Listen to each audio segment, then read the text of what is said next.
Have scaled George Osborne's constituency office in Cheshire. They are protesting against the Chancellor's support for the process of extracting shale gas known as fracking. His Tatton constituency has been earmarked for future drilling. Protesters from Greenpeace say the decision to approve fracking hasn't been properly thought through.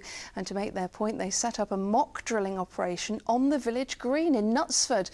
Our correspondent Rachel Townsend reports. Their message was clear, and they went to great lengths and heights to promote it. Early this morning, a group of Greenpeace activists arrived in the centre of Knutsford to set up a fake drilling site to show residents the disruption fracking could bring. And they picked the Chancellor's constituency office to set up camp.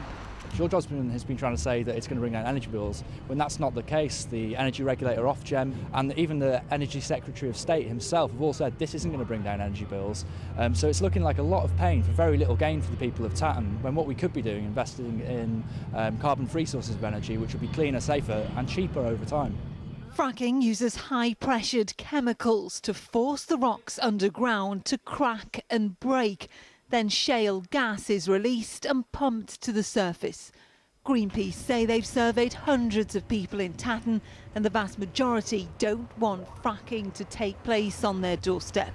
But we found that opinion was divided. Well, I think if it reduces the cost of energy, I think it's probably a good thing, really.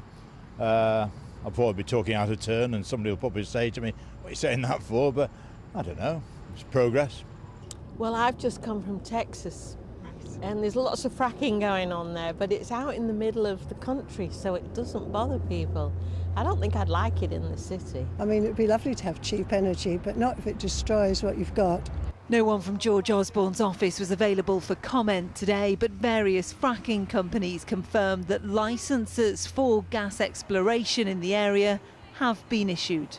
The fear for many in places like Tatton is that quiet, tranquil areas will be turned into industrial building sites.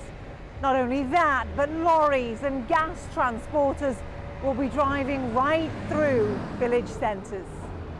Mr Osborne is one of the main supporters of shale gas, offering lucrative tax breaks for companies operating in the UK. Perhaps what he didn't predict was protests being brought right to his doorstep. Rachel Townsend, ITV News, Knutsford.